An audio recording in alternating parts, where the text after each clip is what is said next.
السلام علیکم ورحمۃ اللہ وبرکاتہ۔ امید کرتا ہوں سبھی بھائی بہن آپ لوگ خیریت سے ہوں گے۔ آئیے میں آپ لوگوں کے لیے آج لے کر آیا ہوں، ایک عامل لے کر آیا ہوں کہ اس کی زکوٰۃ ادا کرنے سے آپ کی اس کے جو معاملات جو ہے آپ کے تابع میں رہے گا انشاءاللہ۔ جس کام کے بارے میں آپ پوچھیں گے وہی برابر سوال دے گا، چاہے کسی چور کے بارے میں، چاہے کوئی بیمار کے بارے میں، چاہے جادو ٹونا کے بارے میں، کہیں دفن کیا رکھا ہوا با کہیں گمشدہ کے بارے میں جانکاری کرنا ہے تو انشاءاللہ ایک دم 100% گارنٹی شدہ آپ کو جانکاری مل جائے گی۔ صرف اس کو زکوٰۃ ادا کرنا ہے، زکوٰۃ ادا کرنے سے ہی آپ کا جو اس کے معاملات جو سارے معاملات آپ کے تباہ میں رہے گا انشاءاللہ تعالی۔ آپ کا اگر استاد و گرو ہو تو اجازت لے لیجیے گا، اجازت لے کے کیجیے گا۔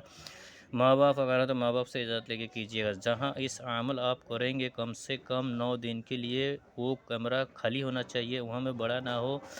نہ ہو چھوٹا بچہ نہ ہو، صرف آپ جتنا دن عمل کریں گے اتنا دن کے لیے آپ کو جگہ خالی رہنا چاہیے۔ اور یہ عمل آپ کو جو ہے نیا سند جمعرات سے شروع کیجیے گا، اس میں بتایا نہیں ہے، نیا سند جمعرات سے ہی آپ عمل کریں گے تو انشاءاللہ 100% گارنٹی کامیابی ہو جائیں گے۔ یہ اللہ تعالیٰ کے صفت نام پاک ہے۔ یہ نام پاک بہت سی کتابات میں ہے مگر زکوٰۃ کے بارے میں نہیں ہے، اس میں زکوٰۃ کے بارے میں بولا ہے۔ یہ تو بنا زکوٰۃ سے ہی کام کرتا ہے، بہت سی کتابات میں دیکھا ہوں بنا زکوٰۃ سے ہی کام کرتا ہے، مگر اس کی جو معاملات جو ہے آپ کو قابو ہو جائے گا اس کا زکوٰۃ ادا کرنے سے۔ بہت بہترین بزرگانی دین جیسا لکھا ہے، جیسا دیا ہے بالکل ایسے کرنا ہے۔ آپ کو پاک صاف ہو کے جائے نماز پر بیٹھ کر قبلہ کعبہ شریف کی طرف نماز عشاء کی بعد سناٹا جب ہو جائے، نماز عشاء کی بعد پڑھنے کے بعد 2 رکعت نفل نماز پڑھ لیجیے گا نیت سے۔ پڑھنے کے بعد آپ کو کعبہ شریف کی طرف مکہ مدینہ تک رک کر کے درود ابراہیم 11 مرتبہ پڑھ لیے گا، اور یہ دعائے پاک کو 292 مرتبہ آپ کو پڑھنا ہے، ایک زیادہ بھی نہیں ایک کم بھی نہیں، جتنا لکھا ہے اتنے 9 دن تک کیجیے گا۔ اور عمل کیسا کریں گے، آپ کو کرنا کیا ہے، ایک مٹی کا چراغ لیجیے گا، بڑا سا مٹی سے دیوار لیجیے گا، چراغ لیجیے گا، چراغوں میں آپ کاپوس ڈال دیجیے گا، بڑا کر کے کاپوس ڈالنے کے بعد چراغ کے اندر سرسوں کا تیل ڈالیے۔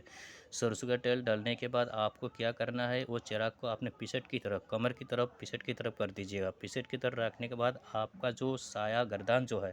وہ سایہ گردان کی طرف نظر جما کر رکھ کر یہ عمل کو شروع کیجیے گا، دیکھ کر عمل شروع کیجیے گا۔ برابر جس مقصود کے لیے آپ پڑھتے ہیں وہ تمنا و مقصود دل میں دھیان سے رکھیے گا،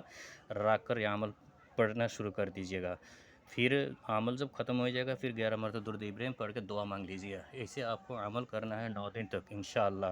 اس کے بعد یہ عمل کرنے سے پہلے آپ کو جو ہے نا آیت الکرسی اور 4 کل پڑھ کے اپنے حصار کو بند کر لیجیے گا، اپنے اوپر دم کیجیے گا، مگر یہ عمل سے آپ کو نقصان نہیں ہوگی، خالی اس کے جو معاملات جو ہے وہ آپ کے تابع میں رہے، اس کا جو معاملات تابع میں رہے گا، آپ کا جو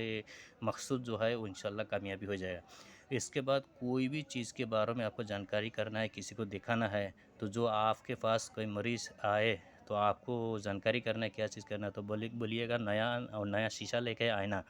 نیا شیشہ کے اوپر صرف آگے پیچھے 11 مرتبہ درود شریف پڑھنے کے بعد 21 مرتبہ یہی دعائے پاک کو پڑھ کر آئینہ کے اوپر دم کر کے کسی بچہ کے ہاتھ میں دے دیجیے گا، بڑا کا ہاتھ میں بچے کا ہاتھ میں، بڑا بھی دیکھ سکتے ہیں بچے بھی دیکھ سکتے ہیں، بالکل ٹی وی کی طرح اس کو نظر آئے گا، کہاں تعویذ دفن کیا گیا، کس نے کیا، کون کرایا، کون چوری کیا، سب شیشہ کے اندر نظر آئے گی، مگر شیشہ جو پاک صاف ہونا چاہیے، نیا شیشہ ہونا چاہیے، پرانا شیشہ میں کام نہیں چلے گا، اور جو بچہ کو دکھائیں گے وہ پاک صاف ہونا چاہیے، پاک لباس پاک بدن ہونا چاہیے، انشاءاللہ خوشبو لگا کر کریے جا، ضرور اس کے سوال کا جواب ملے گا، چاہے آپ اپنے سامنے دیکھا ہو، چاہے بچے کو بسا گھر والوں کو بولے گھر پہ جا کے دیکھو، انشاءاللہ شیشہ کی طرف دکھائی دے گئے، جو بچے سے سوال جواب جیسے ہی کریں گے ایسے سوال کے جواب آئے گا انشاءاللہ، موکل دے گا آپ کے۔ یہ ہمیشہ کے لیے کوئی چیز کی علاج کرتے، کوئی دوا کے بارے میں ہو، چور کے بارے میں ہو، کوئی جادو ٹونا کے بارے میں ہو، کوئی آصف کے بارے میں جانکاری کرنا فوراً آپ کو جواب دے گا۔ آئیے میں یہ دعا پڑھ کے سنا دیتا ہوں۔ یا حی حین لا حی فی دیمومتی ملکہ و بقائہ یا حی یا قیوم، پھر سن لیجیے، یا حی حین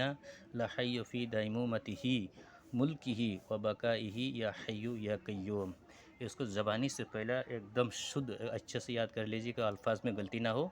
اس کے بعد آپ کو پاک صاف ہو کے اس کو پڑھیے گا، اور یہ کرنے سے پہلے آپ بزرگوں کے نام پر فاتحہ دے کر بچوں کو مٹھائی تقسیم کر دیجیے، کسی غریبوں کو کچھ روپیہ پیسہ دیجیے گا، اور پھر ہونے کے بعد فاتحہ دیجیے گا، تب آپ کو انشاءاللہ فائدہ کرے گا۔ اگر ماں باپ آپ کو استاد ہے تو ماں باپ سے اجازت لیجیے، اگر کوئی گرو ہے استاد ہے اجازت لے کے کیجیے گا، گارنٹی شدہ کام ہوگا۔ اللہ حافظ، دعا میں یاد کیجیے، سبسکرائب لائک کیجیے۔